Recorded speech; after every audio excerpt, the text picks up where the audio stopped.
Alhamdulillah kami bisa berdialog dengan pendeta unik Kristen. Entah ini mungkin terlalu berlebihan. Mengaku menjadi nabi, mengaku pernah melihat Allah, mengaku pernah masuk ke neraka, mengaku bisa secara mudah berkomunikasi dengan Yesus Kristus, namun tidak setuju dengan Pancasila. Siapa dia? Inilah pendeta Lugahun Tambunan. Selamat menyaksikan. Pak Pendeta, saat ini apa betul jadi nabi? Betul. Betul. Iya. Nabi apa itu? Kapan Pak Pendeta Lugah Tambunan bertemu dengan Tuhan? Ketika kami berdoa sering ya, tahun 2008, 2020 pernah kami lagi berdoa juga ada Tuhan Yesus hadir. Siapa saksi? Ada satu orang yang sudah pernah mendapat penglihatan tentang saya di surga. Saya naik mobil Rolls Royce dan dikawal seluruh pasukan malaikat. Dia melihat saya di surga. Ini. Bapak melihat di surga? Ya. Mimpi atau gimana? Dalam penglihatan. Dalam penglihatan. Berarti Bapak juga nabi? Yes. Nabi juga? Iya. Deretan nabi dan rasul. Iya. Allahu Akbar. Seperti itu. Kan dia udah dapat penglihatan. Jadi kalian kan masih ngomongin nih Allah, Bapak, kalau kami udah ketemu di depan singgasananya. Dan masih banyak lagi Tuhan mengatakan kepada saya bahwa saya akan dipakai Tuhan untuk menginjili muslim terbesar dunia.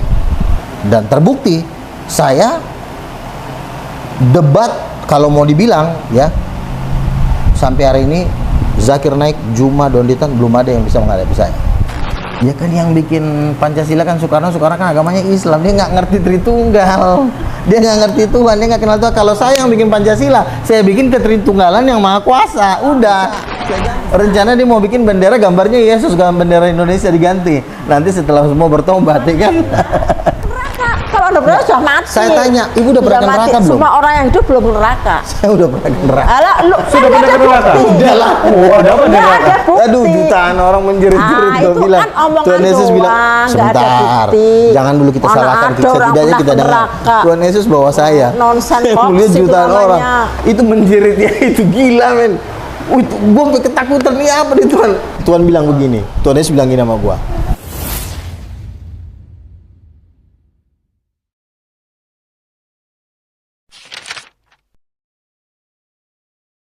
Bismillahirrahmanirrahim. Assalamualaikum warahmatullahi wabarakatuh. Selamat malam Pak Pendeta. Salam persaudaraan, salam persahabatan. Alhamdulillah pada malam hari ini kita ada tamu kehormatan, yakni Bapak Pendeta Lugah Tambunan, dan ditemani oleh penginjil Pak siapa Pak? Reba. Pak Re. Iya. Saya panggil Pak Re ya. Iya. Penginjil, ini pendeta, ini penginjil. Baik, kita ngobrol biasa aja, ya. Santai aja, santai. Ngobrol santai saja, Iya. nggak ada timer, nggak apa-apa. Pak Pendeta, saat ini apa betul jadi nabi? Betul. Betul. Iya. Nabi apa itu? Nabi menyampaikan pesan kepada bangsa-bangsa. Jadi ketika Yesus berbicara kepada saya dalam suatu mimpi, Yesus mengatakan kepada saya, beritakanlah firmanku kepada bangsa ini dan kepada bangsa-bangsa. Yesus berbicara kepada saya dalam mimpi, dan itu berkali-kali. Pernah kami berdoa, 7 malaikat datang pegang peti emas di kamar. Terus ketika saya berdoa di Menara Doa lantai 22, itu yang datang Tuhan Yesus, jubah emas, wajahnya seperti matahari. Apa enggak dahsyat dan luar biasa?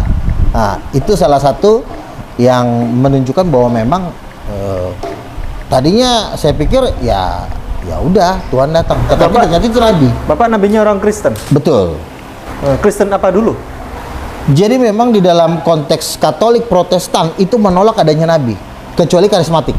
Nah, karismatik inilah yang sekarang berkuasa di Indonesia, seperti GBI, Pastor Niko, Tiberias, gereja-gereja raksasa, bahkan hampir 90% konglomerat itu ada di karismatik. Jadi bisa dikatakan gereja besar. Salah satu syarat untuk menjadi nabi harus ada nubuatan. Ya. Tolong tunjukkan di mana ayat Pak Pendeta Lugah Tambunan dinubuatkan di Alkitab. Di dalam Yoel 2 ayat 28 dikatakan, pada hari-hari terakhir aku akan mencurahkan rohku kepada semua manusia, dan anak-anak muda, teruna-teruna akan bernubuat. Bernubuat ini adalah pekerjaan seorang nabi. Jadi memang tidak ditulis di situ nanti ada yang bernama Luga. Memang tidak. Jangankan Luga, Musa aja pun kelahirannya pun nggak ditulis. Nanti akan lahir bernama Musa tuh nggak ada. Musa jadi nabi ketika dia sudah melakukan pekerjaan nabi, baru dia menulis tentang dirinya, maka orang tahu tentang dia. Tapi sebelum Musa lahir nggak ada nubuatan. Nanti akan lahir Musa tuh nggak ada.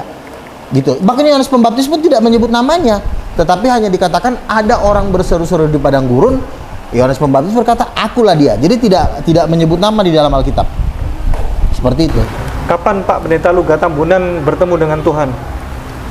Ketika kami berdoa sering ya, ketika kami berdoa itu Roh Kudus turun, ada kemuliaan Tuhan, biasanya akan ada penglihatan, ada penampakan seperti itu. Jadi ketika berdoa dalam posisi pujian dan penyembahan, di situ Tuhan menyatakan dirinya, dan itu sudah berkali-kali.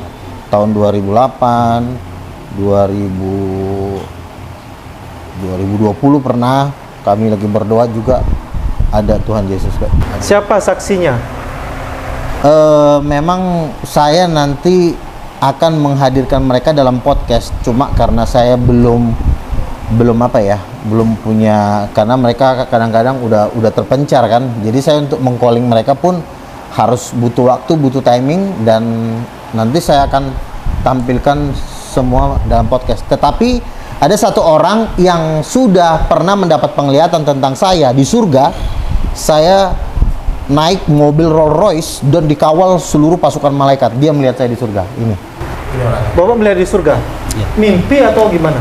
Dalam penglihatan. Dalam penglihatan. Berarti Bapak juga nabi? Yes. Nabi juga? Iya. Deretan nabi dan rasul. Iya. Allahu Akbar. Seperti itu. Kan dia udah dapat penglihatan. Dia bersaksi tentang saya. Berarti nabi dong. Karena kan Tuhan menyampaikan pesan melalui dia kepada saya, dan Tuhan sering bicara juga sama dia. Tuhan bentuknya seperti apa ketika berbicara dengan Anda? Dia bentuknya seperti laki-laki, dan memang Tuhan itu seperti laki-laki. Bapa pun seperti laki-laki. Ibu Nani yang sudah dibawa ke tahtanya Allah Bapa, ya, ini kan sering kalian, oh kami mau menyembah bapaknya Yesus. Nah, bapaknya Yesus itu sudah beberapa nabi-nabi Tuhan udah pernah ketemu di depan singgasananya. Jadi kalian kan masih ngomongin nih Allah, Bapa. Kalau kami udah ketemu di depan singgasananya. Sebenarnya Tuhannya Anda itu siapa? Allah Bapa, Firman, dan Roh Kudus. Karena ketiganya ini Tuhan. Tanpa satu di antara ketiga ini dua-duanya nggak bisa kerja. Misalnya nih, tanpa Yesus nih. Yesus kan firmannya Bapa. Ketika Yesus tidak dituhankan, Bapa jadi bisu. Karena firmannya dipisahkan dari dirinya. Kata Tuhan, ngapain lu firman gue lu jadi nabi? Akhirnya bener, nabi udah nggak ada lagi nabinya. Padahal nabi masih ada. Kan Tuhan masih pengen ngomong dong. Justru akhir zaman ini Tuhan pengen ngomong sama kita, tapi kita udah membatasin. Sorry Tuhan, kan nabi udah berakhir. Tapi kan gue masih pengen ngomong. Ya tapi kan nabi udah berakhir. Ya derita lo lah, kata Tuhan. Gue ngomong lalu yang lain. Baik, Pak Pendeta Luga Tambunan lebih dominan menuhankan siapa? Allah Bapa, apa Yesus, apa Roh Kudus? Ketiganya itu Tuhan. Jadi memang kalau dibilang secara hierarki, ini sama seperti keluarga. Ada Bapa, ada Ibu, ada anak. Anak itulah Yesus Kristus. Bapaknya adalah Allah Bapa, ibunya adalah Allah Roh Kudus. Seperti itu. Jadi kalau mau dibilang, oh saya hanya menuhankan Bapa, ya berarti duda dong bapaknya, kira-kira gitu. Jadi istrinya pun, loh, suami ini kan bisa hebat karena ada istri, iya kan? Nah bapak juga hebat karena ada Roh Kudus. Kalau nggak ada Roh Kudus, cuma bapak dong dituhanin, ya itu sama juga dengan membuat bapak jadi duda sendiri, hidup dalam kesepian. Kira-kira seperti itu. Kenapa Tuhan tidak punya anak lagi selain Yesus? Begini, karena kan yang namanya Tuhan itu kan pribadi yang maha kuasa. Jadi ya memang dia hanya gini, gimana ya? Kenapa dia tidak ada? Ya kalau nanti ada Tuhan-Tuhan lagi, hancurlah dunia ini gitu. Jadi berantem nanti kan. Nah makanya Tuhan memang sudah dari sononya begitu. Ada Bapa, ada ibunya, ada anaknya. Makanya kita ini kan diciptakan ada bapaknya, ada emaknya. Siapa di dunia ini yang nggak punya mama? Semua punya mama. Itu ide dari siapa? Kejadian 1:27. Allah menciptakan laki-laki menurut gambarnya. Diciptakannya laki-laki dan perempuan. Ingat, laki-laki dan perempuan ini suami istri, bukan kumpul-kebo. Adam dan Hawa. Ini ide dari siapa? Ide dari Bapa dan who is? Satu lagi, Roh Kudus. Itu istrinya. Itu anaknya. Clear. Kalau bapaknya Tuhan, mamanya Tuhan, anaknya apa? Ya pasti Tuhan. Nggak mungkin anaknya manusia ciptaan. Kan simpel aja. Monyet kawin sama monyet, anaknya jadi apa? Jadi monyet. Nggak mungkin monyet kawin sama monyet, anaknya jadi beruang. Nggak mungkin. Kira-kira itu analogi. Kelihatan sederhana, tapi terlalu mahal. Itu terlalu mahal banget, karena nggak semua gereja bisa menerima itu. Karena udah ketinggian itu pelajaran itu. Anaknya presiden, Gibran. apakah presiden? Apa? Tidak. Tapi semua milik Gibran, semua milik Jokowi itu punya dia. Punya Anaknya- Kaisang juga dong. Apa? Punya Kaisang juga. Kalau dua anaknya ya punya Kaisang. Tapi kalau anak tunggal, misalnya saya contoh. Saya punya uang 1 miliar. Saya menikah dengan istri saya 1 miliar. Anak saya kekayaannya berapa? 2 miliar. Karena kekayaan saya itu punya anak saya, kekayaan istri saya itu punya anak saya. Makanya Yesus sebagai anak, hikmat dari bapaknya, kuasa dari ibunya.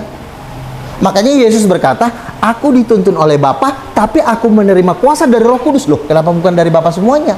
Ya, jadi, itu. jadi gini, Bapak tidak bisa bekerja tanpa Roh Kudus. Sama kayak suami Roh Kudus istri. tidak bisa kerja tanpa. Berarti masih, Contoh. jadi Bapak ini tidak mandiri dong, punya ketergantungan Betul. terhadap. Contoh misalnya, saya nikah sama istri saya. Yang bunting siapa? Saya apa istri saya? Istri saya. Yang punya rahim siapa? Bukan saya. Istri saya. Kenapa dia punya rahim? Memang dia udah didesain punya rahim. Demikian juga Bapak. Bapak itu dia tidak punya rahim. Yang punya rahim siapa? Roh Kudus. Makanya dilahirkan dari air dan roh. Bukan dilahirkan dari Bapak, bukan. Beda. Karena memang konsepnya, tapi memang konsep ibu adalah Roh Kudus ini ada di tahun 300. Tapi karena gereja Katolik nggak suka dengan doktrin ini, karena ingin mengangkat Maria menjadi ibu dari Yesus, makanya Roh Kudus itu yang mempercayai Roh Kudus ibu itu dibakar, dibunuh, dihilangkan buku-bukunya. Tapi ada seorang ibu dibawa ke surga, lalu Roh Kudus mengatakan begini, aku itu Yahweh adalah suamiku. Ketika Yahweh menciptakan singa, akulah yang memberikan suara kepada singa itu. Akulah Moma Roh Kudus, akulah ibu dari yang hidup. Gue bilang ini kesaksian ibu ini luar biasa. Setelah saya korek-korek tentang ibu, oh ternyata itu kerjanya orang Katolik. Makanya di dalam Katolik Maria yang nomor 1, bukan Bapa, bukan Yesus. Makanya Tuhannya Maria. Nah, ini kerjanya mereka sebenarnya. Maka tetapi di akhir zaman akan terjadi pemulihan besar-besaran sebelum kedatangan Tuhan Yesus. Itulah pelayanan para nabi. Anak monyet, Anak monyet, Monyet. kawin dong sama monyet, nggak Anak mungkin kawin sama singa. Anak monyet berarti monyet. Monyet, Anak gajah, gajah, anak macan. macan. Ya, anak kampus. Kalau itu beda, kampus nggak bisa punya anak. Ada nggak kampus kawin? Nggak ada. Monyet ada kawin, sering nonton aja TikTok, kawin mulu kerjanya. Tapi kalau kampus ada yang kawin nggak? Itu peribahasa. Peribahasa dengan kenyataan jangan kita samakan. Sama, itu juga peribahasa. Bapak buka Lukas Bapak. 3 ayat 38. Lukas. Lukas 3 ayat 38. Lukas 3. Ayat 38. Silsilah Yesus itu loh maksudnya. Silsilah Yesus. Anak Enos, anak Set, anak Adam, anak Allah. Iya. Adam juga anak Allah, Pak. Apa? Adam juga anak Allah. Oh bukan, maksudnya Yesus ini juga anaknya Enos, anaknya Set, anak Adam, anak Allah. Jadi Iya, itu Enos anaknya Adam. Itu berturut-turut, itu kan masalah silsilah. begini. Silsilah di atas Silsilah. Adam itu ada Allah. Allah, itu Di silsilah. atas itu. Adam Iya. itu ada Allah. Jadi Iya. Adam itu Iya. Artinya tidak seperti itu, Pak. Jadi gini, banyak juga nabi-nabi yang disebut anak Allah seperti Efraim, Israel, anak sulungku. Itu berbeda dengan dalam konteks ketuhanan.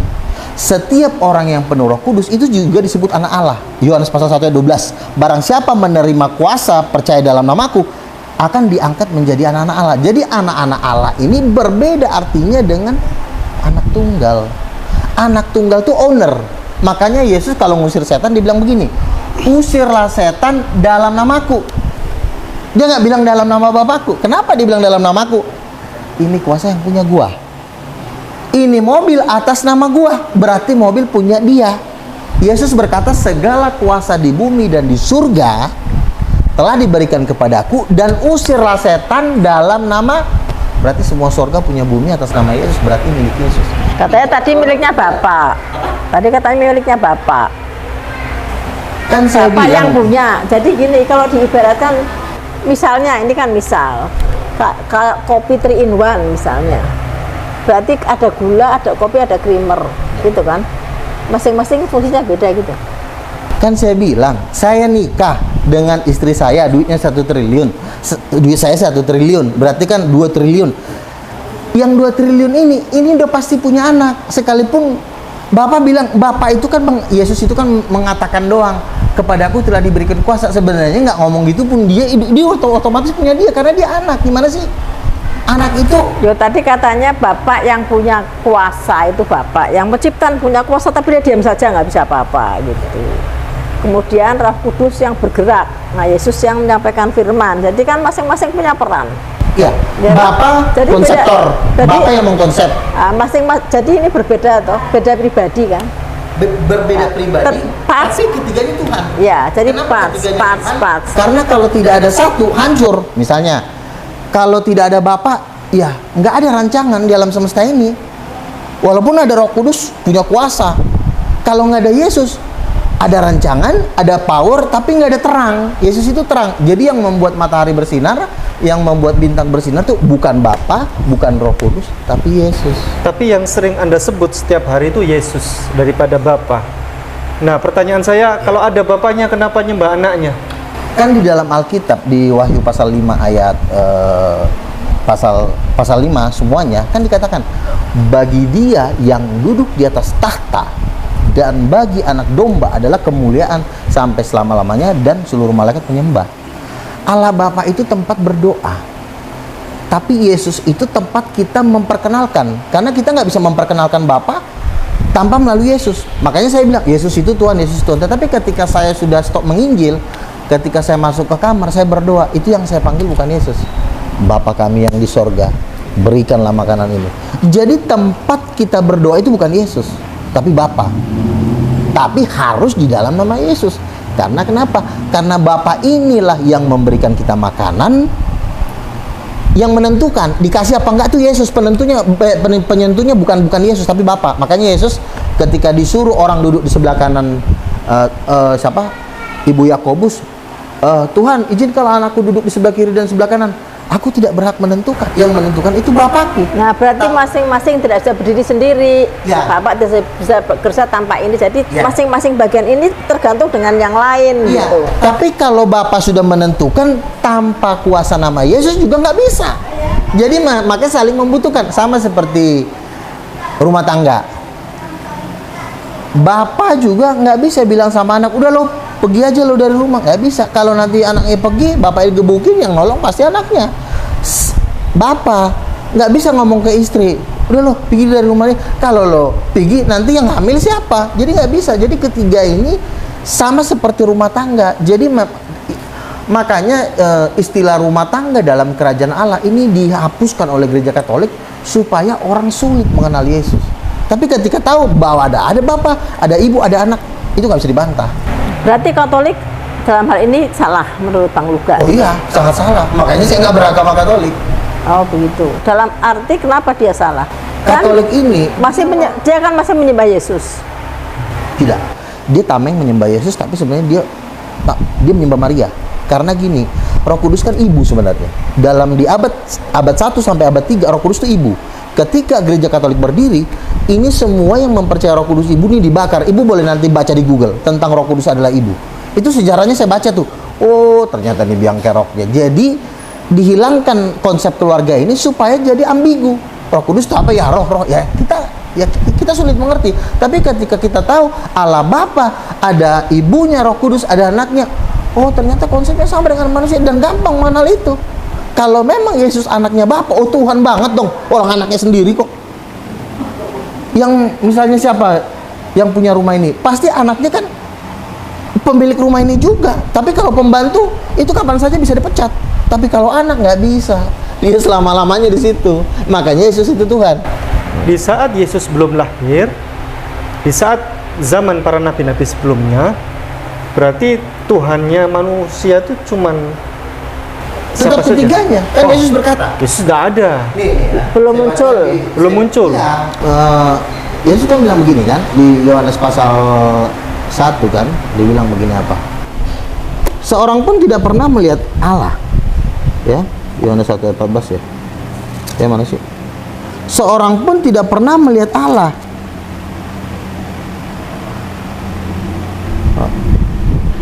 Tidak seorang, ayat 18, tidak seorang pun yang pernah melihat Allah. Tetapi anak tunggal Allah yang ada di mana? Yang ada di pangkuan. Ternyata di pangku ternyata. Dia yang menyatakannya. Jadi Yesus itu sebelum turun ke bumi udah di pangkuan Bapa, udah bersama-sama dengan Bapa. Makanya ketika Yesus berkata di Yohanes 15 ayat 16, segala yang Bapa punya, aku punya. Berat banget. Ini yang Bapa punya langit loh, alam semesta loh. Yesus bilang, aku punya. Mana buktinya? Yesus bilang, usirlah setan dalam namaku. Selesai. Tolong tamat. tunjukkan ayat di Alkitab ini. Nabi Musa menyembah Yesus. Saya siap masuk Kristen kalau ada. Di dalam perjanjian lama, Musa itu mempertuhan satu, Allah, ya. Yang kedua, Roh Tuhan. Yang dua ini aja dulu. Berarti Yesus tidak ada. Sebentar. Iya. Dari yang dua ini kita gampang nanti ketemu Yesusnya. Di dalam perjanjian lama Hakim-Hakim pasal 17, ketika Simson bertemu dengan singa, dikatakan Roh Tuhan berkuasa atas Simson. Ini bukan Allah loh, Roh Tuhan. Berarti di dalam perjanjian lama Musa itu ditolong oleh yang namanya Roh Tuhan. Bukan Allah yang menolong dia, tapi Roh Tuhan. Kalau dalam perjanjian lama namanya Roh Kudus. Kalau yang menolong Musa adalah Roh Kudus, yang memberikan hidup kepada Musa adalah Roh Kudus, yang membangkitkan mati adalah Roh Kudus, berarti berarti Roh Kudus itu Tuhan. Berarti Musa juga sedang mempertuhankan Roh Kudus. Tapi memang kan Musa kan tidak bilang Roh Kudus itu kami mau menyembah Roh Kudus. Ya memang kan fokusnya kan karena ini adalah Allah yang satu, bilangnya menyembah Allah. Tetapi di dalam Allah itu ada Roh Tuhan, ada firman. Ketika Tuhan ingin menjadikan langit dan bumi, kan dia berfirman. Nah, firman ini satu dengan Tuhan, itulah Yesus Kristus. Dan yang satu lagi namanya Roh Tuhan. Nah, Roh Tuhan ini juga harus sering kita bahas supaya kita mengenal Roh Tuhan itu siapa. Karena Roh Tuhan, karena yang kerja semua di bumi ini Roh Tuhan, bukan Bapa. Membangkitkan orang mati, mengusir setan, menyembuhkan sakit penyakit. Ya kalau Roh Tuhan itu memberikan kita hidup, ya berarti Roh Kudus itu Tuhan. Seperti ibu yang saya bilang tadi. Baik, jawaban Bapak mentah Pak sebenarnya. Bapak adalah nabi. Nabi berarti menerima firman. Menerima pesan, ya. Firman Tuhan. Firman. Ya. Mana firmannya? Banyak sekali Tuhan kasih pesan kepada saya. Tuhan bilang Indonesia ini dalam tempo 3 tahun ini akan menyembah Yesus. Dan seluruh kekayaan emas yang ada di Indonesia ini akan dipakai untuk mendanai penginjilan. Dan itu sesuai dengan Alkitab. Di Yesaya pasal 60 dikatakan kambing kedar Nebayot akan berduyun-duyun datang ke rumah Tuhan di Yerusalem dan menyemarakkan rumah keagunganku. Nah, ini kan tidak tertulis dalam Alkitab. 3 tahun lagi, terus mau kedatangan Tuhan Yesus juga sudah mau datang. Tapi tersirat di dalam Alkitab ada. Dan masih banyak lagi. Tuhan mengatakan kepada saya bahwa saya akan dipakai Tuhan untuk menginjili Muslim terbesar dunia. Dan Tuhan mengatakan kepada saya, aku akan memakai engkau ke bangsa-bangsa untuk membawa bangsa-bangsa menyembahku. Dan terbukti, saya debat kalau mau dibilang ya, sampai hari ini Zakir Naik, Juma, Donditan belum ada yang bisa menghadapi saya. Saya tiap hari lo berdebat sama mereka, jadi saya tahu kapasitas mereka seperti apa. Dan beberapa petinggi-petinggi Muslim juga yang saya anggap senior ya, mereka udah ngasih tanggapan kepada saya. Kalau untuk Bang Luga, sorry deh, jangan kita berdebat melawan dia. Lebih baik kita tanya tentang surga. Karena jujur saya sendiri pun, saya udah minta ampun sama Bang Luga. Jadi banyak sekali ngomong gitu sama saya. Enggak gitu, Doditan kok ngomong gitu. Enggak, Doditan ini kan banyak yang senior. my close friend. Dangdutan saya debat nggak ngomong 8 jam sama dia, Iya. ditampilin cuma beberapa detik. Aku lihat. Jadi intinya gini, Ya, silakan. Bapak, Roh Kudus, sama Yesus ini masing-masing punya peran. Sama seperti bapak, anak dan Dia mama tahu ya. masing-masing punya ketergantungan. Tanpa satu tidak bisa berbuat yang lain. Nah, which is itu dalam konsep Tuhan itu Tuhan tidak punya. Kalau cuma Roh Iya, Kudus, betul. kalau cuma Roh Kudus, dia cuma punya power doang. Iya. Tapi kalau cuma bapak, dia Artinya cuma Roh Kudus intelektual tidak doang. bisa. Tapi ketika menikah Iya. dan menjadi anak, dua-duanya ada di anak Iya. itu. Artinya Roh Kudus Seperti itu kan? Ya, Roh Kudus tidak Nah, bisa dikit. kerja. Saya kasih contoh, uang saya satu Tahu, T. tahu, saya ngerti. Istri saya 1 T. Iya. Ketika saya punya anak, duit anak saya nggak 1, Paham. 2 T. Kira-kira seperti itu. Paham? Silakan. Maksudnya gini, Roh Kudus nggak bisa bekerja tanpa Bapak. Betul. Dan bapak pun sebaliknya. Bapak sebaliknya. Jadi ketiga-tiganya ini punya ketergantungan dengan yang Betul, lain makanya dong. dibilang Tritunggal. Rely on Karena saling each bergantung. other. Mereka saling bergantung. Saling Nah, bergantung. jadi mereka itu tidak punya power sendiri. Betul. Masing-masing saling berputar. Jadi Tuhan itu terdiri dari 3 bagian. Itu hanya saya menyimpulkan karena Ya, itu urusan ya, Anda, ya, ya. kepercayaan Anda. Saya hanya menyimpulkan. Berarti menurut Bang Luga dalam kekristenan Tuhan itu punya bagian sendiri-sendiri sebagai Bapa, sebagai Putra, sebagai Roh Kudus yang ketiga satu sama lain nggak bisa bekerja tanpa yang lainnya juga. Ya, betul. Yang satunya tidak mampu berbuat apa-apa. Tapi harus dengan yang lain seperti Makanya suatu spare part gitu Ya, kan betul, maksudnya. betul Suatu banget, spare betul part. Nah, terus menurut Bang Luga jadi Katolik itu salah gitu kan? Karena tadi kan karena dia menghilangkan Roh Kudus. Jadi ibu, gitu kan. ya, itu. Ke Ibu Maria, ke Theotokos maksudnya Ya. kan, ke ibu. Jadi menurut Bang Luga Katolik salah. Kalau Protestan benar. Protestan dia kan masih mengadopsi Katolik sebagian enggak, sebagian iya. Maka Tuhan berjanji akan membangkitkan gerejanya di akhir zaman melalui Maleakhi 4 ayat 5. Aku akan mengutus Nabi Elia untuk memulihkan umat Tuhan sebelum kedatanganku. Itulah kegerakan karismatik. Jadi kegerakan karismatik ini adalah roh Elia, bukan Elianya yang datang, tapi pengurapannya, anointingnya seperti itu. Jadi saya ini Elia kan nabi. roh dari roh Elia yang ada sama saya ini roh Elia. Bukan Roh Tuhan. Iya, maksudnya roh Tuhan tapi bekerja dalam versi ciri khasnya seperti Elia. Elia itu kan memulihkan, meratakan gunung-gunung, menimbun lembah-lembah, mempersiapkan jalan bagi kedatangan Tuhan. Yang mau datang siapa? Yesus Kristus. Karena di situ dibilang kedatangan Tuhan. Nah, kalau yang datang Yesus Kristus ya berarti Yesusnya Tuhan gitu. Berarti tetapi roh Elia berkuasa atas Bang Luga. Ya. Jadi banyak ya, ada roh Elia, ada Roh Kudus, ada Yesus, ada Bapak gitu ya. Nggak, Lumayan maksudnya lah. roh Elia itu cuma ibarat kata gini loh, pengurapan yang ada sama Elia kan roh Tuhan yang ada sama Elia. Iya. Bekerja melalui Elia. Nah, itu kan seperti jubah. Jubahnya aja dipindahin gitu loh. Nah, kan misalnya kan jubah yang ada sama Elia, pengurapannya dipindahin ke Luga. Maka Luga seperti Elia. Kan gitu juga dengan Yohanes Pembaptis kan. Elia sudah datang. Sekarang di Perjanjian Lama ada nggak kata Roh Tuhan dan Roh Kudus di Perjanjian Lama? Ada. Ada. Artinya sama nggak? Sama. Beda. Gini, untuk membedakan kita begini aja dari cara kerjanya. Ketika Roh Kudus bisa membangkitkan orang mati dan tidak ada lagi di alam semesta ini yang bisa membangkitkan orang mati selain Roh Kudus, jawabannya cuma satu, ya Roh Kudus Tuhan. Karena Bapak sendiri pun nggak bisa bangkitin orang mati. Bapak, Allah Bapak yang kalian panggil Allah itu nggak bisa bangkitin orang mati. Yang bisa membangkitkan orang mati itu cuma satu pribadi dalam semesta, yaitu Roh Kudus. Bapak itu cuma merancang, mengizinkan. Yang ngebangkitin itu Roh Kudus. Nah, kalau ada yang mengatakan Roh Coba di Kudus Perjanjian Lama, Roh Kudus artinya apa? ada di, ya saya Roh Kudus ada kok. Aku mana tuh? Yang dibilang aku menaruh Roh Kudus di dalam hati umatku ada. Tentang apa? Nih. Di mana dia menaruh Roh Kudus di dalam hati mereka. Roh Kudus ditaruh di dalam hati. Ya sama konsep kerja dalam Perjanjian Baru.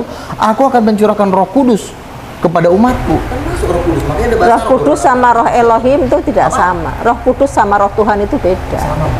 Oke. Dalam Perjanjian Lama beda. Dalam Begini, tanah caranya itu tidak begini, sama. caranya begini. Jadi gini, Untuk kalau mengetahui Roh Kudus itu Tuhan, kita lihat cara kerjanya. Misalnya gini, apa sih yang dikerjain Roh Tuhan? Kalau yang dikerjain Roh Tuhan dalam Perjanjian Lama adalah membunuh singa maka berkuasalah roh Tuhan atas Simson, maka singa itu dibunuh. Maka berkuasalah roh Tuhan atas Daud, 1 Samuel pasal 16, maka dia bisa mengalahkan Goliat. Maka berkuasalah roh Tuhan atas Yehezkiel, dia menerima firman. Itu roh Tuhan. Nah, kita masuk ke perjanjian baru, Roh Kudus. Ketika Yesus kisah 1:8, kamu akan menerima kuasa jika Roh Kudus turun. Sama, kerjanya sama. Kalau kerjanya sama, ya sama orangnya. Definisinya beda. Ruach HaKodes, Roh Kudus itu artinya the ability, kemampuan seseorang ini loh. Pribadi bukan. Mitzvah Torah. Pribadi bukan. Bukan. Jadi seseorang ini. Salah. Mitzvah Torah. Loh, ini menurut yang punya kitab kok. Mitzvah Torah itu kan dilaksanakan. Ada perintah larangan. Kalau seseorang itu bisa banyak mengikuti perintah-perintah Tuhan, dia memiliki bentar. Dia memiliki Ruach HaKodes. Roh Kudus itu bukan Tuhan. Jadi manusia itu punya Ruach HaKodes atau Ruach Ra. Jadi rohnya jelek apa rohnya kalau bagus? Tuhan bukan. Nah, rohnya jelas Roh Tuhan, gini. Tuhan bukan. Bentar, saya belum selesai. Rohnya kudus atau kodes atau Ra itu tergantung dari pribadi. Kalau orangnya jelek berarti roh yang ada pada dirinya roh jelek. Kalau yang ada pada tubuhnya itu adalah yang bagus adalah Ruach HaKodes. Jadi itu masalah pada hati manusia yang baik dan hati manusia yang buruk. Lukas 4, Yesus berkata, roh Tuhan ada itu ruah dalam tanah perjanjian lama. Nah, kalau sebenarnya gini, dalam perjanjian lama itu Tuhan itu kan sesuatu yang seperti dalam Islam, tidak bisa dilihat apa punya tangan, itu hanya untuk seolah-olah roh Tuhan, seolah the spirit of God, ruah Elohim itu hanya untuk menggambarkan supaya Tuhan mudah berkomunikasi dengan manusia. Tuhan punya tangan, Tuhan punya roh, Tuhan punya Kalau sayap. menurut pendapat Yesus, Tuhan punya sayap, Roh Kudus Tuhan siapa? punya sayap. Kalau menurut pendapat Yesus, Roh Kudus siapa? Nah, itu berarti perspektif Kristen, Apa? perspektif Anda kan. Nah, kan sekarang Nah, ini menurut pertanyaannya kan siapa sebentar. Roh Kudus? Ini menurut tanah itu begitu. Kalau Anda pahami dalam teks bahasa Sekarang aslinya tunjukkan ayatnya itu. Roh Teks Kudus bahasa menurut aslinya di Yesus situ. Iya. Tolong Kan tunjukkan. ketika Yesus berkata begini, aku mengusir setan memakai kuasa roh Allah. Ketika Yesus dibaptis, maka turunlah roh Allah seperti burung merpati. Jadi menurut Yesus, menurut Lukas, roh Allah ini wujudnya seperti burung merpati yang turun ketika Yesus dibaptis. Maka dikatakan Yesus berjalan dalam kuasa roh. Nah, kalau menurut Yesus, setan-setan diusir pakai roh Allah, bukan Bapa loh. Yang ngusir roh Allah loh. Berarti Bapa pun butuh roh Allah ini buat ngusir setan. Kalau nggak ada roh Tuhan ini, mohon maaf nih, kalau nggak ada roh Allah ini, Bapa pun dikejar sama setan. Tadi Nah. roh Allah tadi berbentuk burung merpati. Berarti Yesus bukan burung merpati. Bukan, dia firman. Beda lagi ya. Yesus kan firman. Roh dari firman itu adalah roh yang seperti burung merpati tadi. Kan Yesus kan perkataan. Perkataan sama roh beda nggak? Coba, apa bedanya perkataan sama roh? Coba silakan jawab. Enggak. Begini. Anda bilang Yesus itu adalah Roh Kudus itu sendiri. Bukan, Yesus itu adalah Oke. firman, tapi roh dari firman itu, paham nggak? Perkataan ini kan harus ada nyawa untuk menggerakkan dia berkata-kata. Kata-kata ini bisa berkata-kata karena ada nyawa. Kalau nggak ada nyawa, ini perkataan nggak bisa bergerak. Pertanyaan saya, kalau Yesus itu adalah firman, di tahun berapa ya, di tahun berapa Bunda Maria itu ya menyembah Yesus saat Yesus masih bayi itu, dan dalam bentuk apa bayinya Yesus itu menyampaikan firman? Ya ketika Yesus masih bayi dia belum bisa ngomong lah. Ya berarti Yesus belum ada waktu itu.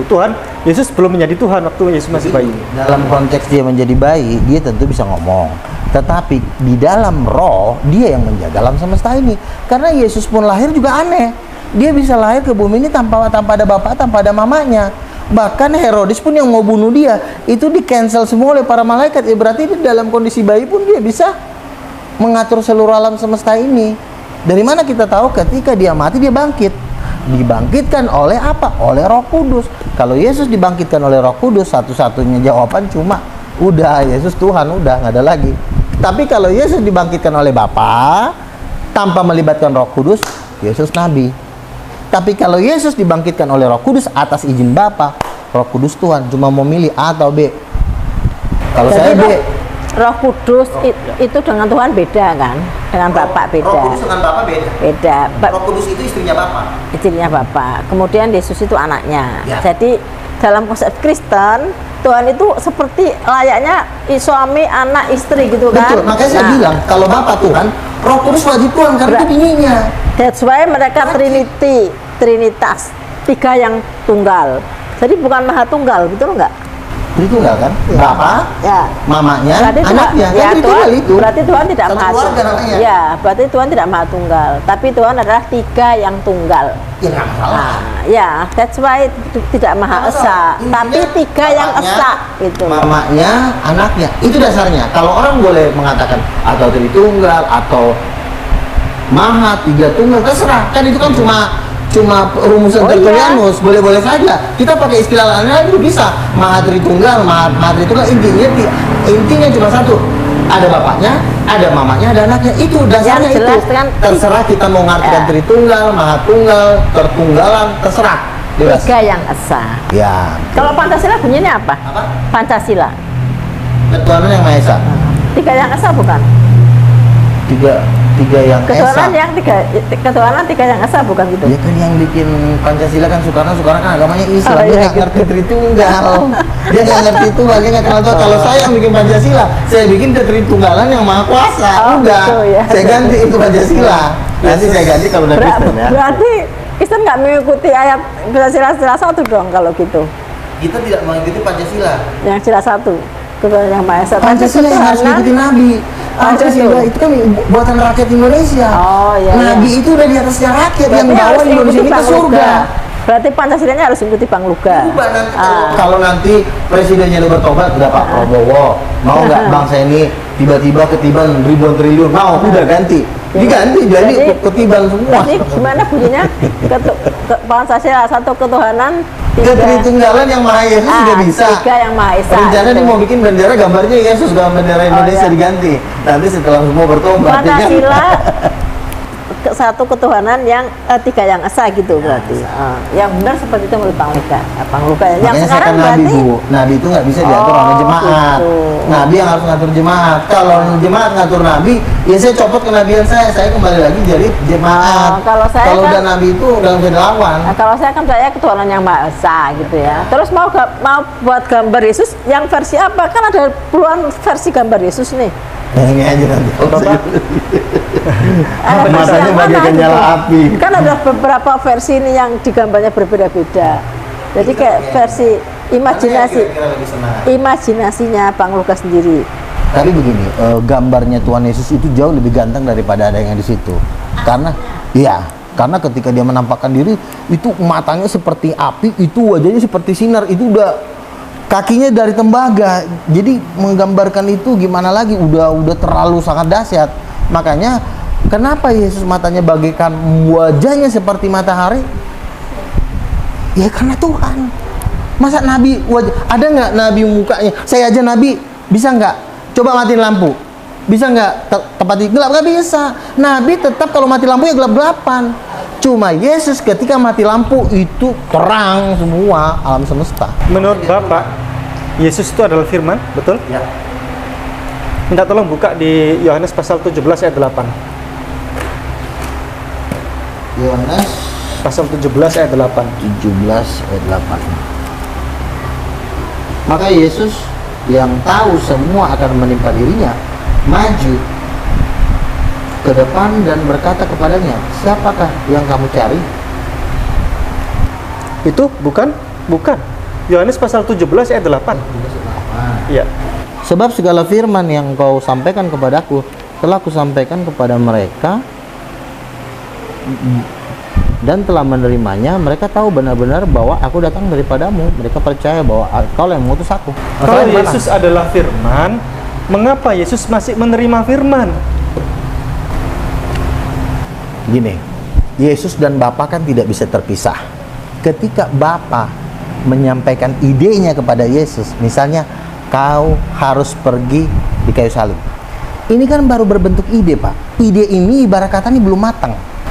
Berarti Yesus bukan firman. Sebentar dulu. Dia menerima firman. Menerima Dia adalah nabi, rasul yang menerima firman dari Allah untuk disampaikan kepada umat. Begini Pak, firman yang diterima Yesus dari Bapa, Ya kan? itu bentuknya ide, bukan belum sempurna. Berarti Yesus bukan firman. Sebentar dulu, Bapak sendiri bilang bisa kasih Yesus. waktu saya bicara? Oke. Supaya nggak debat kusir. Oke. Karena kalau perdebatan kusir ya nggak akan ada jawaban. Jadi gini, kan saya bilang Bapak itu konseptor. Konseptor ini kan sebenarnya cikal bakal daripada perkataan. Nah, ketika konsep Yesus menerima konsep dari Bapa, konsep ini belum jadi sebenarnya. Karena kenapa? Karena kuasa dari konsep itu belum ada. Ya. Kuasa dari konsep firman, karena Bapa yang menyampaikan, maka disebut firman. Tapi firman ini belum jadi, ibarat kata masih setengah, sama seperti sperma. Ini masih baru sperma, belum, sperma ini belum bisa jadi anak, harus menyatu dengan sel telur, yaitu kuasa Roh Kudus. Jadi di dalam firman itu harus 3 unsur. Satu, konsep dari Bapa, kebenaran itu dari Yesus.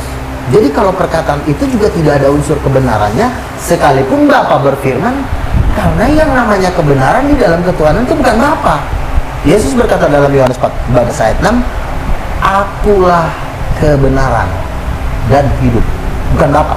Jadi konsep yang diterima Yesus dari Bapa itu menyatu dengan kebenaran, dan satu lagi yang terakhir dari ibunya, yaitu Roh. Jadi harus ketiganya, baru dia bisa dilemparkan ke publik, inilah firman. Sembuh, maka dia sembuh. Karena kalau cuma konsep dari Bapak sembuh nggak ada kuasanya, ya cuma jadi teori, tulisan sembuh tapi nggak ada yang sembuh. Kira-kira begitu. Jadi firman itu terdiri dari 3 unsur, konsep dari Bapak, kebenaran dari firman, dan kuasa dari Roh Kudus, baru firman itu bisa bekerja. Jawaban Bapak itu karena kepintaran Bapak untuk berbicara, sehingga walaupun muter-muter tidak bisa dipahami orang. orang. Nanti lain nonton, orang pasti nonton akan tahu gitu loh. Oke, baik. Pak Rey, saya izin nanya kepada Pak Rey supaya beliau bisa bicara. Pak Rey yakin bahwa Pak Rey masuk surga? Terlalu yakin. Terlalu yakin. Karena sudah ada yang menebus Yesus. Saya ini, Dia dapat rumah dia. kita ini warga KTP-nya tetapi kerjaan surga. Wih, KTP surga. Mana Iya. KTP-nya? Boleh lihat nggak? Di pikiran, pokoknya nama kita udah tercatat di surga. Alasannya Iya. Pada saat kita percaya sama Yesus, kita udah berpindah dari gelap ke terang. Baik, menurut Pak Rey, lebih logis mana? Ini, berbuatlah sesukamu karena dosamu telah ditebus oleh Yesus. Atau B, berbuatlah sesukamu karena hati-hati, tapi engkau akan dimintai pertanggungjawabannya kelak. Pilih mana? Lebih logis mana itu? Sebenarnya dua-duanya Tidak bisa, harus A atau B. Ya. Kalau B kan kalau A, berbuatlah sesukamu, dosamu telah ditebus semuanya. Kalau B, Anda berbuat tapi hati-hati, kelak akan diminta pertanggungjawabannya. kita dalam pandangan Kristen itu pada saat menerima Yesus itu kita udah jelas sekali berpindah dari gelap ke terang. Kedua, kita tinggal mengerjakan keselamatan itu. Tidak, Bapak pilih A atau B pertanyaannya. Jadi sebenarnya sih jawaban ini nggak ada yang tepat sih sebenarnya. Iya, dua-duanya salah. Dua-duanya enggak, salah. enggak. Karena Nggak bisa. konsepnya kita mengerjakan. Nggak bisa. Ini kan A sama B bertolak belakang kan? Pasti ada yang benar ini. Karena Yesus berkata, barang siapa percaya kepadaku, dia juga harus melakukan perkataanku. Berarti Yesus tidak menebus dosa. Yesus itu begini ya. Kalau kita berbuat benar, kita berdoa, Tuhan ampuni dosa saya. Itu nggak ada yang ampunin. Kenapa? Karena hubungan Tuhan dengan manusia itu udah lost connecting. Tuhan, saya udah minta ampun loh, saya udah nggak bercabul lagi loh. Tuhan nggak dengar. Berarti dia masuk neraka berarti. Masuk neraka. Wow. Karena Pertanyaan saya, hubungan dengan Tuhan nggak ada. fungsi Yesus disalib di kayu salib itu untuk apa? Nah, gini, ketika kita sudah bertobat, kita minta ampun sama Tuhan.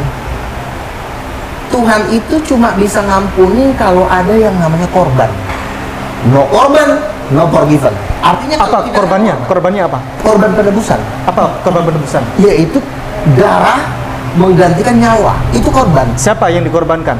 Yesus. Yesus. Pertanyaan saya, Kalau tidak ada Yesus, maka misalnya nih teman-teman muslim nih berdoa minta ampun kepada Allah atau kepada Bapa, itu nggak ada yang dengar. Makanya Yesus berkata tidak ada seorang pun yang sampai kepada Bapa dari tanpa melalui aku. Artinya kita anggap doa kita sudah selama 70 tahun kita di bumi udah didengar.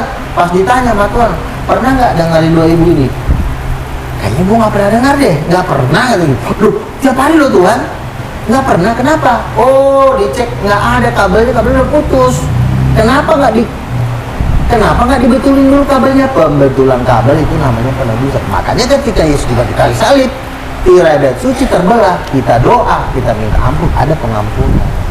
pertanyaan saya, apakah orang Kristen beriman kepada Yesus, lalu dia menjadi pemerkosa, tukang pemerkosa, kemudian tukang mabuk, tukang begal orang, tukang bunuh orang, tapi dia percaya Yesus? Iya, masuk neraka. Berarti nggak ada fungsinya dia menebus dosa. Ya gini kan, disalib dia. Oke, dia memerkosa, dia membunuh, dia nggak mau bertobat, mati masuk neraka. Fungsinya Yesus di kayu salib. Kalau lu melakukan perkataanku, tidak berzina dan tidak berini, maka kita bisa diampuni sama Tuhan. Tapi kalau tidak ada penebusan, saya berdoa setiap hari, saya berbuat baik, saya menjaga hidup suci, itu nggak dihitung sama Tuhan, karena dari zaman Adam kita udah putus. Apalagi yang mau dihitung, lu mau berbuat baik sebaik-baiknya nggak ada gunanya. Berarti menurut Taurat, memang dalam Taurat memang harus ada penebusan darah manusia. Tidak ada pengampunan tanpa penumpahan. Menurut Taurat. Itu Coba dibaca Imamat 5 14 15. Imamat 5 14 15. Tuhan berfirman, apabila seorang berubah setia dan tidak sengaja berbuat dosa, sesuatu yang hal kudus yang dipersembahkan kepada Tuhan, maka haruslah ia mempersembahkan kepada Tuhan sebagai tebusan salah seekor domba yang tidak bercela. Kambing domba dinilai menurut sikal perak, yakni menurut sikal kudus, menjadi korban penebus salah. Nah, itu dosa yang tidak sengaja ya. Nah, jika orang berbuat dosa tidak disengaja, dia harus memberikan penebus seekor kambing. Sekarang lihat Imamat 5 tidak sengaja ya. Sekarang kita lihat Imamat 57. Imamat 57. 5 nomor 7. Tetapi jikalau tidak mampu untuk menyediakan kambing domba, maka sebagai tebusan salah karena dosa yang telah diperbuatnya itu, haruslah ia mempersembahkan kepada Tuhan 2 ekor burung tekukur, 2 ekor anak burung merpati, yang seekor korban penghapus dosa dan seekor menjadi korban bakaran. Terakhir 5:11. 5:11 ayat 11. 5:11. Tetapi jika orang tidak mampu menyediakan 2 ekor, maka haruslah yang membawa sebagai persembahan karena dosanya itu 10 tepung yang terbaik menjadi korban penghapus dosa. Bawa tepung. Jadi kalau dalam hukum Taurat di Imamat, apabila seorang melakukan dosa yang tidak disengaja ya, itu sebenarnya apa saja ada di Imamat 5:1-5, itu dia harus tidak disengaja loh, bukan disengaja, dosa ringan. Karena ada Yahudi itu membagi dosa dari yang paling ringan sampai yang berat ya, yang het, afon, pesa, resa. Jadi yang berat ya dosanya, hukumannya berat ya. Kalau itu tidak disengaja, yang paling ringan ini het, itu dia menebus dengan kambing. Enggak, kambing. Kalau nggak mampu beli kambing, nggak mampu nih 2 ekor burung, nggak mampu 2 ekor burung nih, 10 tepung, harus dengan darah nggak selalu? Enggak, begini Bu, bisa. Ya gini. Jadi salah kalau Ibrani 9:20 mengatakan tanpa penumpahan darah. Kecil itu kan burung kan masih bisa disembelih. Tapi ketika lo nggak mampu beli burung, apalagi yang nggak dipotong, nggak mungkin kecoa dipotong. Jadi udahlah, kata Tuhan, udah pakai tepung aja lah. Intinya tetap kita kembali pengajaran Yesus Kristus. Yesus sudah bilang bahwa inilah darahku untuk menumpahkan. Nggak bisa, itu sudah memanipulasi hukum Taurat, karena hanya untuk dosa yang tidak disengaja. Itu sebutkan. Kalau sengaja tidak bisa. Taurat itu bukan itu. Yang bisa mengartikan hukum Taurat itu Yesus. Itu ayatnya berbunyi nggak mengatakan ayatnya berbunyi. Ayatnya di dalam Alkitab ini yang bisa menafsirkan dengan sempurna ini bukan manusia, bukan juga Musa, tetapi Yesus. Itu yang menafsirkan itu bukan Yesus, tapi Ibrani 9:22 itu ditulis oleh Paulus. Bahkan bukan Paulus, menurut Budi Asali, nggak jelas penulisnya. Yesus saja sudah mati. Coba Ibrani 9:22 dibaca. Ibrani Pak Re. Yang bisa menafsirkan Alkitab itu bukan kita. Ibrani 9:22 Itu yang bisa coba. menafsirkan Alkitab cuma Yesus. Ibrani 9:22. Makanya Yesus bilang Bukan masalah itu, bukan darahku yang untuk penumpahan yang dosa. menulis menafsirkan berdasarkan teks yang ada di situ. Ibrani 9:22 coba. Ya kan, teks itu kan kalau kita tidak punya roh Tuhan, gini. Lah. Nabi-nabi menerima Alkitab ini dengan roh Lah, Tuhan. makanya Ketika ibu membaca ini tidak dengan roh Tuhan kan jadi lucu penafsirannya. Oh ya nggak dengan roh Tuhan, wong para pendeta juga punya roh Tuhan kok. Nabi-nabi Coba dibaca. menerima kitab suci dari roh Tuhan. 9:22. Ibrani 9:22 dibaca. Ibrani 9. Iya 22. Ibrani 9 ayat 22. dan hampir segala sesuatu disucikan menurut hukum Taurat dengan darah, dan tanpa penumpahan darah tidak ada pengampunan. Oh, jadi Ibu Etika mau ditebus pakai tepung ya gitu maksudnya.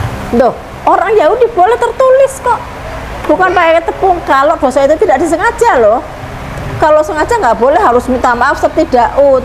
Karena dia menghamili orang, dia harus minta maaf Biarkan baru para berdoa. nabi yang menafsirkan, Bu. Jadi kita nggak bisa cuma baca doang, harus nabi-nabi yang menafsirkan. Loh, itu bukan masalah nabi-nabi yang menafsirkan, itu tertulis seperti itu. Dan itu sudah menjadi aturan bagi orang-orang Yahudi yang sampai sekarang dilakukan. Cuman karena bait sucinya tidak ada, sementara nggak ada bait suci, itu belum dilaksanakan. Saya melanjutkan dari Bunda Etika. Menurut Anda, dosa pemerkosa, pembegal, pembunuh itu apakah ditebus oleh Yesus? Semua itu ditebus oleh Tuhan Yesus. Tapi apakah, kan Yesus bilang, kalau kau percaya kepadaku, lakukan juga perkataanku. Jadi nggak cuma percaya doang. Enggak, coba Bapak buka 1 Yohanes pasal 3 ayat 5. 1 Yohanes pasal 3 ayat 5. Sebenarnya Pak Pendeta nggak perlu jadi nabi, nggak perlu jadi pendeta, nggak perlu sulit-sulit hidup ini. Ya apa? Kalau Bapak percaya sama Yesus. 1 Yohanes pasal 3 ayat 5. 1 Yohanes Pasal 3 ayat 5. ayat 5. Cukuplah hidup foya-foya Bapak. Bapak bisa Dan tahu bahwa ia telah menyatakan dirinya supaya ia menghapus dosa dan di dalam dia tidak ada dosa. Ya, Yesus menghapus segala dosa Pak, tulisannya di situ. Yesus menghapus segala dosa, dosa perampok, dosa perompak, dosa pencuri, dosa pembegal, dosa tukang ngimbul orang, dosa tukang pemerkosa orang, koruptor dan seterusnya, semua ditebus oleh Yesus. Iya. Iya. Jadi enggak. Makanya mah setuju dosa Tuhan tapi nggak mesti setan dari namamu. Iya, berarti sepakat nggak? Artinya iman tanpa perbuatan, iman itu jadi mati gitu. Ketika kita beriman, kita juga harus melakukan. Tetapi ketika kita cuma beriman, kita tidak melakukan, iman itu jadi mati. Nggak. Karena begini, Ya. perkataan Yesus itu bukan cuma percayalah kepadaku, bukan cuma itu. Ada perintah yang kedua, lakukanlah firmanku. Kalau Pak Ipung ini kan yang satu dilakukan, yang lain dibuang. Yesus nggak pernah bilang begitu. Yesus bilang lakukan satu, percaya kepadaku. Oke, masih ada lagi nggak? Yang kedua, lakukan lagi. Jangan berzina, jangan membunuh. Aku adalah kebenaran hukum Taurat. Dua-duanya dilakukan. Berarti Bang Yesus- Ipung lakukan yang pertama, kedua nggak dilakukan, masuk neraka Bang Ipung. Berarti Yesus disalib nggak ada fungsinya dong?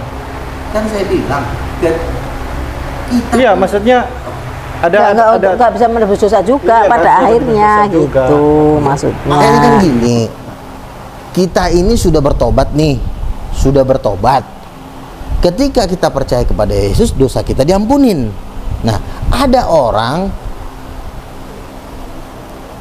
orang tidak pernah melakukan dosa, tapi ketika dia minta ampun, nggak pernah mau didengar sama Tuhan. Masalahnya kenapa? Orang nggak pernah bikin dosa. Masalahnya nggak ada link dengan Tuhan.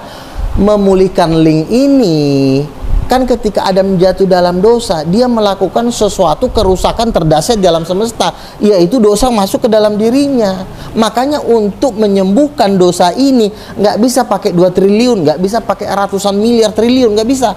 Yang bisa cuma memperbaiki ini cuma dengan nyawa Tuhan. Itu yang disebut Ya, artinya penebusan. dia menebus dosa kan. Betul dong. Memperbaiki dong. Oh, lah, Kan ibu kan menebus dosa sebelum manusia. berdoa kepada Tuhan nggak mungkin dong. Itu Maaf kata tadi nih, teksnya itu baju Teks. kotor, menebus dosa. muka hancur menghadap Tuhan. Sang penebus kok dia. Makanya kan saya Nah, bilang. saya kasih contoh begini. Kalau kamu Bang Luka nonton Lucky Luciano, seorang mafia yang sangat terkenal, tokoh mafia, dia punya gereja pribadi di rumahnya. Gereja pribadi dia punya. Jadi tiap hari dia berdoa. Setiap hari di gereja yang dia punya, gereja pribadi dia, saking dia taat kepada Yesus. Tak dalam arti berdoanya loh ya. Tapi dia kan membunuh, merampok, dia kan merebut istri orang. Itu menurut ditebus enggak tuh dosanya dengan seperti itu? Kalau dia minta ampun misalnya bunuh, baru dia menyesal, Tuhan ampunilah saya udah bunuh orang 20 orang. Minta ampun, maksudnya Dia enggak? belum minta ampun sudah ditembak kok. Ya kalau dia nggak sempat minta ampun, berarti kan tidak ada iman. Dia mati masuk neraka. Nah, berarti dia begini, habis Tuhan dia menebus kita. Iya. Ibarat kata kita misalnya lagi melakukan kita datang ke warteg pesan makanan udah ditaruh, kita harus makan, jangan kita juga disuapin juga. Tuhan mau juga kita kerja. ya artinya begini, dia waktu itu sudah berdoa, terus dia keluar nih melakukan perampokan dan terbunuh pada saat itu. Dia sempat minta ampun. Nah, ya, Dia masuk neraka. minta ampunnya pagi-pagi Makanya tadi. di neraka banyak. Berarti kan dia tidak ada penebusan dosa dong. Ya berarti di situ nggak ada penebusan dosa dong. Katanya menebus Orang dosa. Kristen kalau sudah ditebus bikin dosa tiap hari seenaknya itu masuk neraka. Makanya ketika kita sudah ditebus, Berarti kita tetap lakukan dihitung kan orang berdosa itu tidak Iya, tidak tetapi yang tidak lebih ada. parah, ada orang nggak pernah bikin dosa, tapi menolak penebusan Yesus. Itu masuk neraka karena dia menolak penebusan itu masuk neraka. Bukan karena dia berbuat baik. Ini, ya. Bang Ipung berbuat baik, Ibu Etika berbuat baik, tapi dosa yang terbesar Ibu bukan masalah membunuh berzina. Menolak penebusan itu kejahatan terbesar dalam Ya. semesta. Tentu Itu kejahatan saja. yang paling besar. Betul itu. Oke, kejahatan terdasar di Menolak Yesus. Iya betul. penebusannya. Kalau dalam kami surat Al-Maidah 72, sekalipun buatmu baik macam-macam tapi kamu menuhankan Yesus, itulah dosa terbesar, masuk neraka. Makanya kita Beda kan? Yang mujizat, Ya kan? nggak boleh Sekarang- ngomong saya dari Tuhan, saya dari Tuhan. Sekarang Buktinya apa? Mujizatnya apa? sekarang coba Mujizatnya Itu harus bangkit dari antara mati. mujizatnya Nabi Luga gimana? Saya adalah seorang utusan. Saya mengandalkan keselamatan saya, bukan mengandalkan diri saya. Saya mengandalkan kebangkitan Yesus. Saya beriman kepada Dia. Mujizatnya apa? Apanya? Kan Nabi. Loh, kan Yesus bilang, usirlah setan, sembuhkan. Saya mengusir setan sering, menyembuhkan orang sakit penyakit sering. Siapa lagi yang mau didoain? Saya doain sembuh banyak. umat Orang kanker saya pernah doain sembuh loh. Teman adik saya, Bang, ini Nanti adik saya saya. ajak ke rumah sakit ya, ke rumah sakit. Iya dong. Oh iya, nanti kita ajak. Oh bisa. Ya, kita ajak kapan? Sering Ah. adik. Saya dulu Habis. pelayanan saya sering di rumah sakit, Bu. Rumah sakit Fatmawati. Sering Ya. saya dulu. Nanti sembuhkan orang sakit sana ya. Iya, betul. Kalau dipercaya, dia mau didoain sembuh, Pak. Kenapa enggak? Ibu boleh, ibu bawa aja orang sakit. Ntar saya doain. Kita ke rumah sakit aja. Sudah selesai tak? Lebih Baik, bagus lagi. terakhir. Oke, terakhir. Pertanyaan terakhir. Jikalau Pak Pendeta Luga hidup di zaman Yesus saat Yesus ditangkap, apa yang akan Anda lakukan? A. Lari. B. Membela Yesus dan menyelamatkan Yesus. C. Bergabung bersama tentara Romawi untuk membantu menyalibkan dan membunuh Yesus. Yesus kan sudah bilang ketika tentara Romawi datang, siapa yang kamu cari? Yesus dari Nazaret. Kalau memang Yesus dari Nazaret yang kamu cari, biarkan 12 ini pergi. Biarkan pergi mereka. Jadi yang nyuruh pergi itu Yesus. Enggak, pertanyaan saya kepada Pak Pendeta Kalau Luga. saya mentaati Yesus, Tuhan Yesus bilang pergi, ya pergi saya. Oh, berarti Pak Pendeta Luga ini Kan lari. Yesus yang ngomong. Lari ya? Yesus yang ngomong, iya. Biarkan mereka ini pergi. Berarti Pak Pendeta Luga tidak membela Bukan Yesus. tidak membela Yesus. Kita lihat dulu konteksnya saat ini Yesus nggak perlu dibela. Karena nanti hari ketiga dia kan bangkit. Lah, kan ini sudah ngomong, nanti 3 hari gue bangkit ya. Ngapain kita bela?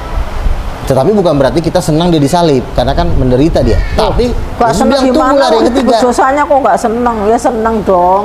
Kalau nggak seneng Iya, gimana? kita Nggak senang ditebus dosa kita dosanya ditebus, kok. tapi kita juga Harusnya bersedih senang juga dong ketika gitu. Tuhan kita mau Artinya. bersusah-susah Jadi Anda mati gini, untuk kita. Artinya Anda senang di atas Kurang baik apa penderitaan Tuhan orang Yesus sama lain ibu? gitu. Tuhan yang menciptakan ibu, rela mati buat ibu, tapi ibu tolak, jahat nggak? Lah itu Durhaka itu namanya. Lo durhaka juga durhaka Yesus menurut Quran. Durhaka masuk neraka, jaminannya awal dari 72. Ibu udah pernah ke neraka belum? Lah, Udah pernah ke neraka belum? Pernah ke neraka. Kalau udah pernah sudah mati. Saya tanya, Ibu udah pernah ke neraka belum? Semua orang yang hidup belum ke neraka. Saya udah pernah ke neraka. Alah, lu kan nggak ada bukti. Udah lah. Nggak ada bukti. Aduh, jutaan orang menjerit-jerit tuh itu bilang. kan omongan Tuhan Yesus doang, bilang, nggak ada sebentar. bukti. Jangan dulu kita Mana salahkan. ada orang Setidaknya pernah kita ke dengar. neraka. Tuhan Yesus bawa saya. Nonsen Saya hoax melihat itu jutaan namanya. orang. Itu menjeritnya itu gila, men. Gue sampai ketakutan, nih apa nih Tuhan? Tuhan bilang begini. Tuhan Yesus bilang gini sama gue. Hanya orang yang disitulah yang bisa mengeluarkan jeritan sehebat itu. Karena belum pernah gue dengerin jeritan yang mengerikan sekali. Jeritannya itu gini, gila. Bang Luka nggak dapat umat, nggak bisa terkenal, ya cari sensasi aja. Itu bukan sensasi, Ibu. Makanya saran saya, marilah kita bergabung kepada Tuhan Yesus biar Ibu diselamatkan. Ini udah dapat, ini udah pernah ke surga, udah dilihat terbang, udah rohis. Marilah ikut kita. Kita udah ke surga, jangan Ibu masih di sini. menyembah Gimana Yesus. Neraka jaminannya Al-Maidah 72. Ibu udah pernah ke neraka belum? Neraka Lah makanya ini belum, karena saya udah, teman saya juga udah, hoax. Panenggolan. Itu hoax. Katanya. Ibu pernah ngeliat nggak? Gini, ini kita John udah Lennon tahu. itu keluar cacing dari mulanya jutaan cacing keluar dari Bang mulutnya. Luka itu Pernah ngeliat sudah nggak? menjadi Serem. Ini loh, Bang Luka sudah menjadi omongan. Nangis Kenapa US? Itu dari mulutnya jutaan Ya, cacing keluar dari hidungnya, keluar dari mulut sekarang keluar. kan buktikan, kita ke rumah sakit. Apanya? Ya, kapan? Ayo. Sembuhkan. Ya, Ayo. Pak Ipung. Ya. Nanti ada. Ayo. Ya. Bisa menyembuhkan Ayo. orang penyakit Itu kanker. jisiknya. Iya, kita doakan. Ya, orang Ya. Karena patah saya tulang. pernah mendoakan teman adik saya, Kista, dia udah mau mati dia begini. Saya aja ya. Iya, iya. Saya ajak kapan ya? Iya, sebentar. Ya. Bang, itu teman saya udah teriak-teriak, Bang. Mau dibawa ke dukun. Saya bilang nggak usah bawa ke dukun. Bulan depan Kita- sama saya. Iya, iya. Nanti. Iya. Gua doain 2 bulan kemudian, Bang. Bang, itu teman saya udah sembuh, Bang. Sekarang makin rajin ke gereja. Puji Tuhan. Aku tuh tahu Bang Luka dari siapa, dari Pak Insan Moko Ginta, cuman saya rahasiakan karena dia minta dirahasiakan ya. Apa tuh? That's all. Udah, jangan ngomong di sini. Oke. Nah, rahasia. Oke. Baik. juga ya. Ya kan? Misal Pak Re punya salah kepada Pak Pendeta Luga, punya salah besar ini. Bagaimana cara Pak Pendeta Luga memaafkan kesalahan dia? Bagaimana cara memaafkan? Ya kalau dia minta. Pilih aja. Misal Pak Luga punya anak, dengan cara membunuh anaknya Pak Luga. B, dengan cara cukup bilang ke dia, aku maafkan kesalahanmu. Yang bisa menebus dosa itu kan Tuhan. Jadi nggak perlu saya bunuh anak saya. Yang Betul, bisa kan? menebus itu cuma darah Tuhan. Darah saya tidak bisa menebus dosa anak saya. Baik. Jadi tinggal ampunin aja dia. Iya. Apanya? Jadi nggak perlu bunuh Yang anak, bisa ya bunuh Tuhan, anak. gitu. Yang bisa menebus dosa itu cuma Baik, Tuhan. kita bukan- akhiri. Oke. Demikian. Oke lah. Terima kasih. Ini diskusi yang seru. Oke. Barakallahu fikum. Diatur lagi lah nanti ya. Jazakumullah khairan katsira. Oke, terima Besok-besok kasih. bulan depan insya Allah kita akan ajak Bapak Nabi Luga Tambunan Boleh. menuju ke rumah sakit Boleh. untuk menyembuhkan orang sakit, terutama ke rumah sakit jiwa. Boleh. Langsung harus sembuh, diantar ke rumah keluarganya. Nggak Terima masalah. kasih. Barakallahu fikum. Assalamualaikum warahmatullahi wabarakatuh.